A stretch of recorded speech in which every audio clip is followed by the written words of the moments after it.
nosotros. Vayamos adelante entonces con la agenda de contextos y recibimos a nuestros siguientes invitados.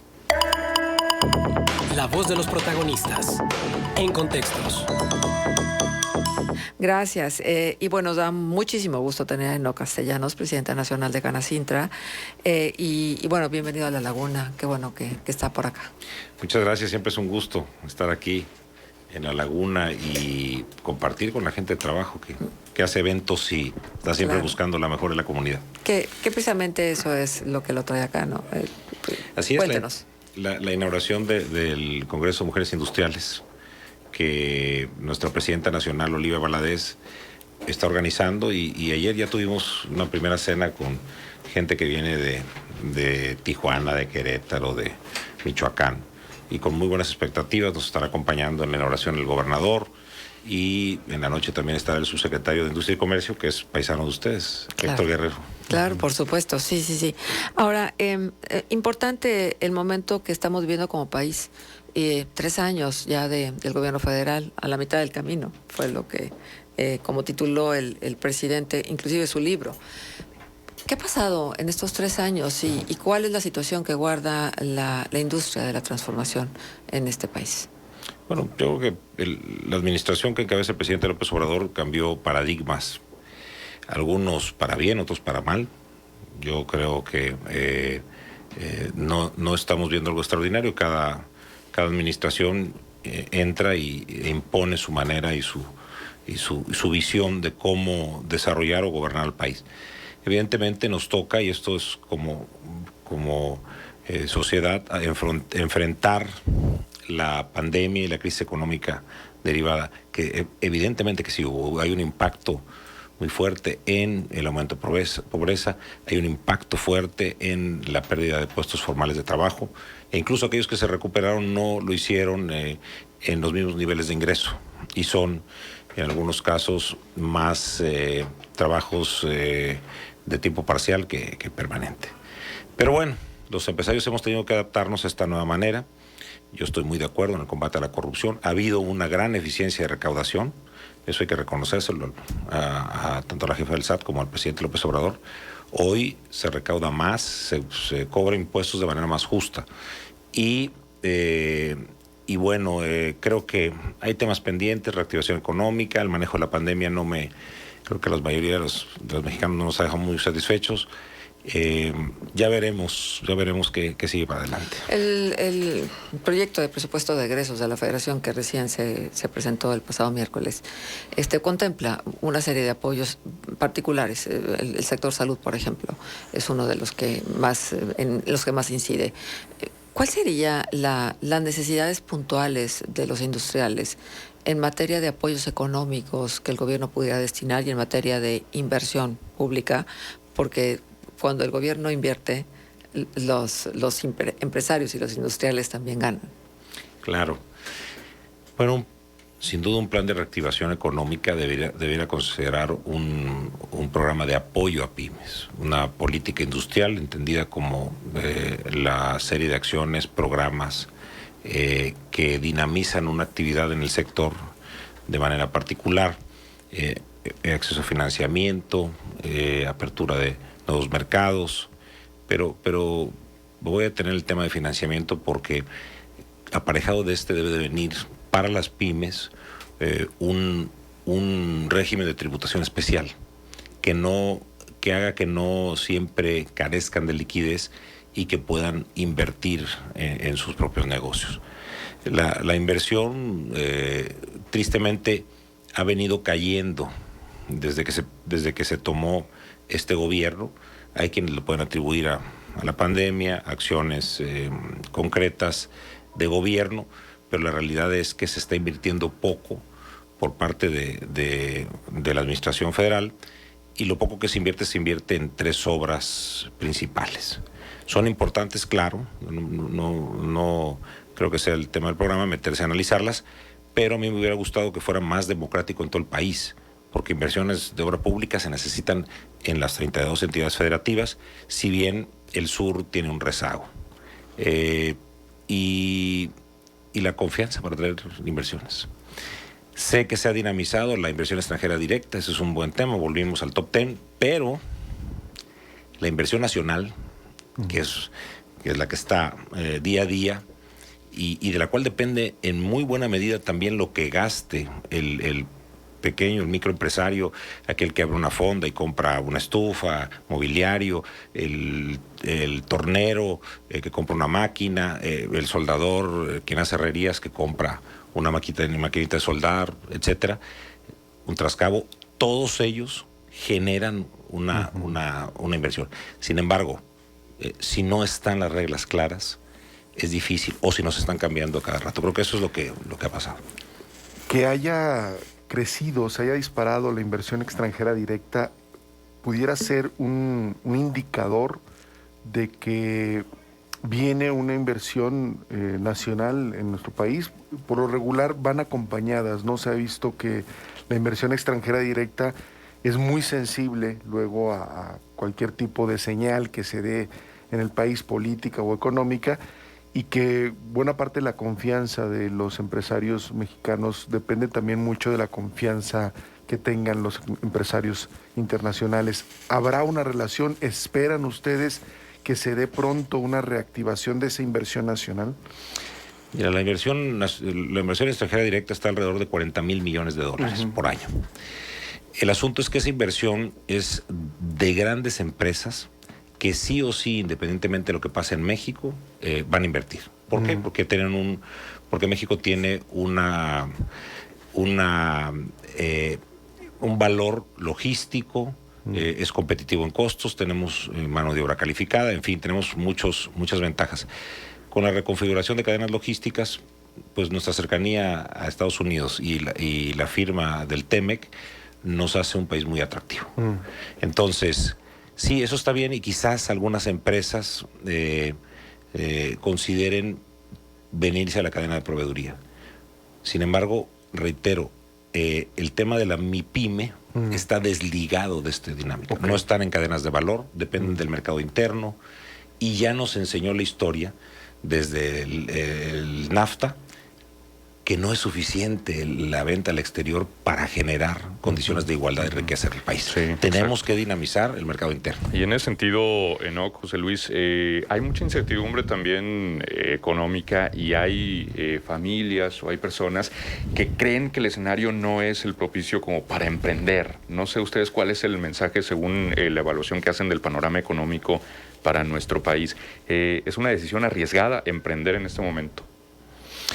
Mira, te diría que si es un empresario del sector energético, que hiciste inversiones para hacer proyectos de paneles solares, evidentemente estarías en un predicamento. Claro. Que es justamente lo que tenemos que ver. Las reglas para el empresariado no se pueden estar cambiando cada sexenio. Las inversiones se hacen, sobre todo en materia industrial, se hacen en un horizonte de 30, 40 años.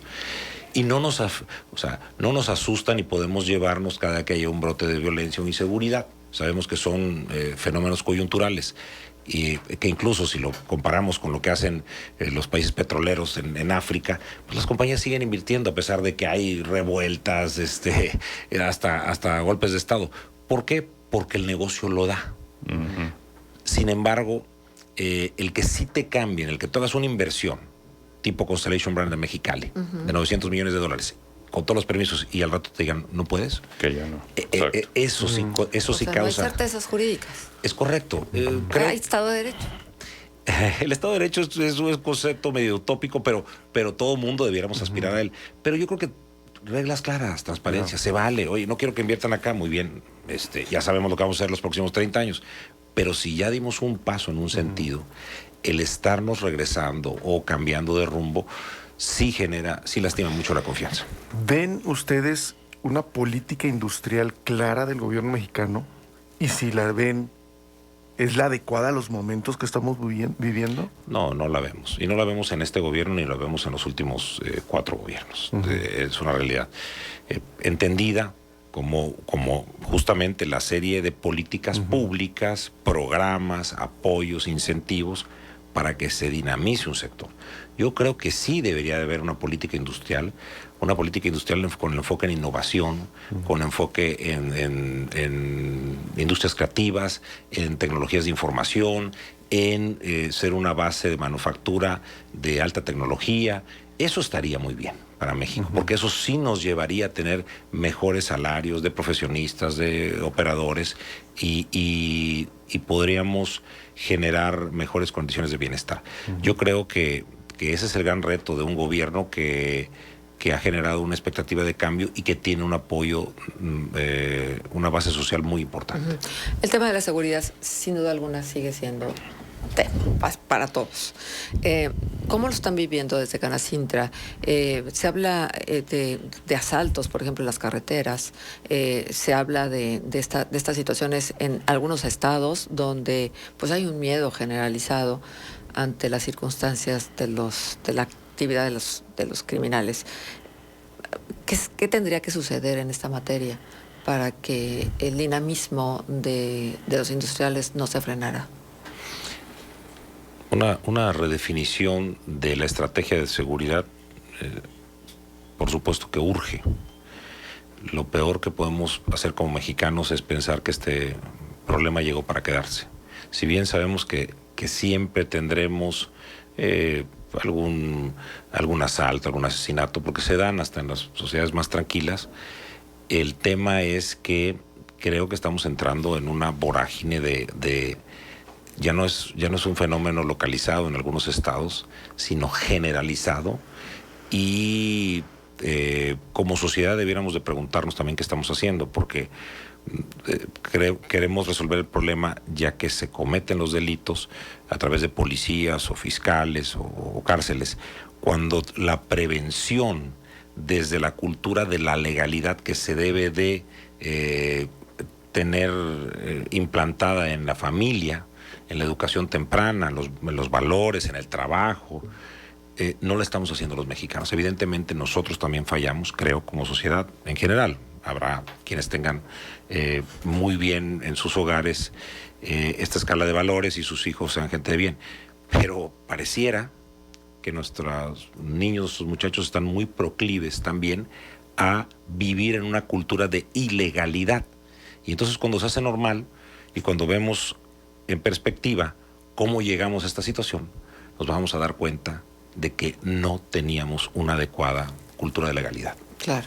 Estamos conversando con el ingeniero Enoc Castellanos, presidente nacional de Canacintra.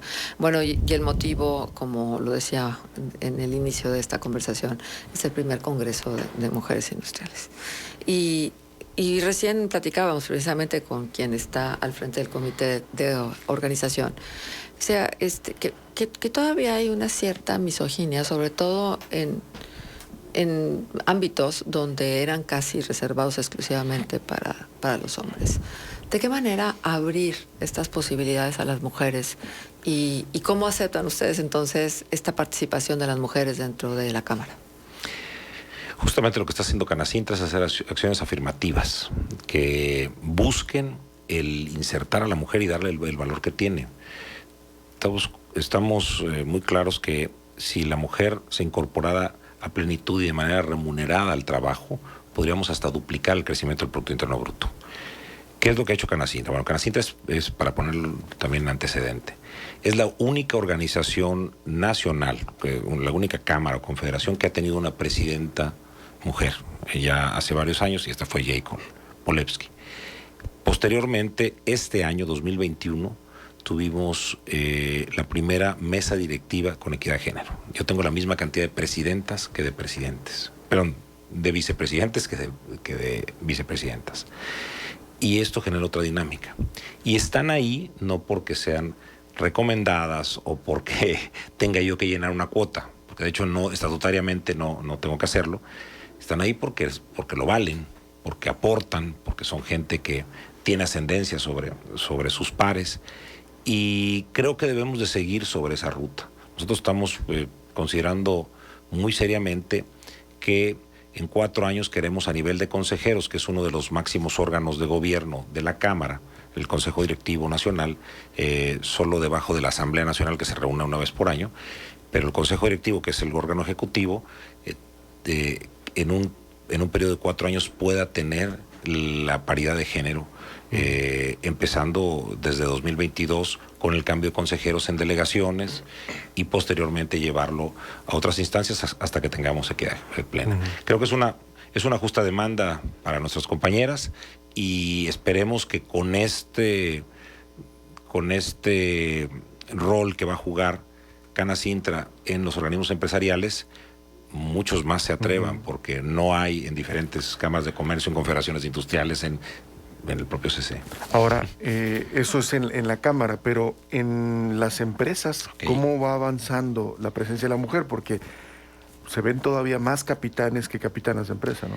Sí, uno de los puntos que estamos atacando como programa es a trabajos iguales, salarios iguales. Es inaceptable para una empresa, mucho menos que aquellas que viven de una marca o de un aprecio social, una lealtad, el que por necesidad a una mujer se le pague menos. Que eso es lo que sucede. Tú tienes a un supervisor de operación o a una supervisora de operación.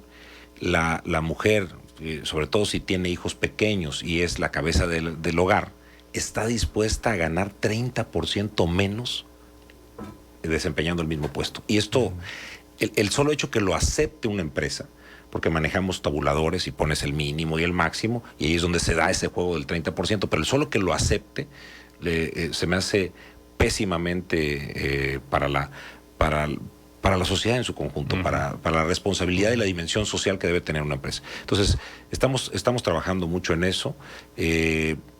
También en capacitar, porque luego ese es el tema, darle las mismas oportunidades de capacitación a las mujeres para que puedan ir subiendo en habilidades gerenciales a los puestos ejecutivos. Yo les puedo decir, trabajando en una mesa directiva que tiene muchas damas, que la verdad hay muchos beneficios de hacerlo, y creo que poco a poco debemos ir forzando para que más empresas lo tengan.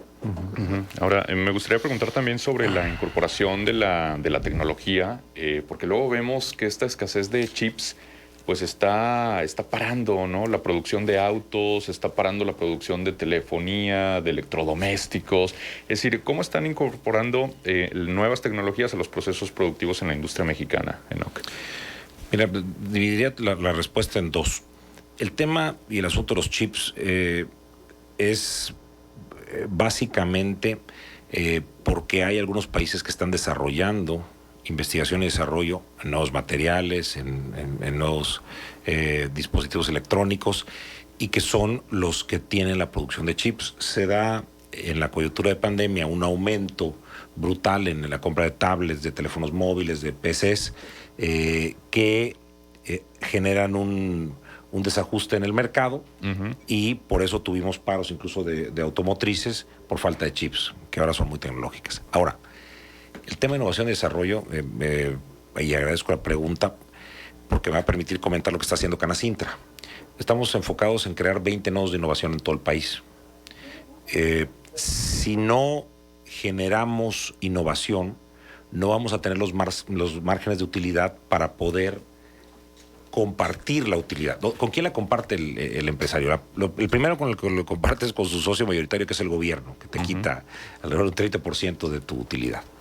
Pero también la debes de compartir con tus trabajadores, con tus accionistas, con la comunidad. Esto es lo que nos hace la diferencia con países de primer mundo, que ellos están constantemente innovando y generan esos márgenes de utilidad. Pensemos en lo que vale producir un iPhone. Te puede costar $150. Sin embargo, estás dispuesto a pagar $1,500 por él. ¿Por qué? Porque aquí tenés patentes, aplicaciones en bebidas que cobran ese diferencial y que pueden compartir esas utilidades vía bonos, salarios, dividendos, impuestos con sus grupos de enfoque, digamos. Claro, Muy por bien. supuesto. Pues qué interesante, creo que aquí faltaría tiempo para poder conversar sobre todo lo que tiene que ver con la actividad de los industriales. Lo cierto es que hoy el tema es este primer Congreso de Mujeres Industriales, que sea muy exitoso, y lo digo como mujer y lo digo también pensando en las mujeres que están participando en la industria, las laguneras. Ojalá y que esta sea la puerta para que haya mucha más participación de mujeres en este ámbito que no les pertenece a los hombres. Es Nos pertenece a correcto, todos. totalmente de acuerdo. Muchísimas gracias, es un gusto haberlos tenido acá. Muchísimas gracias por haber Gracias a estado con ustedes. nosotros. Un saludo. El ingeniero Eno Castellanos, presidente nacional de Canacintra, estuvo con nosotros. Pienso las 8:26, vamos a hacer una pausa comercial y regresamos. Contextos. El programa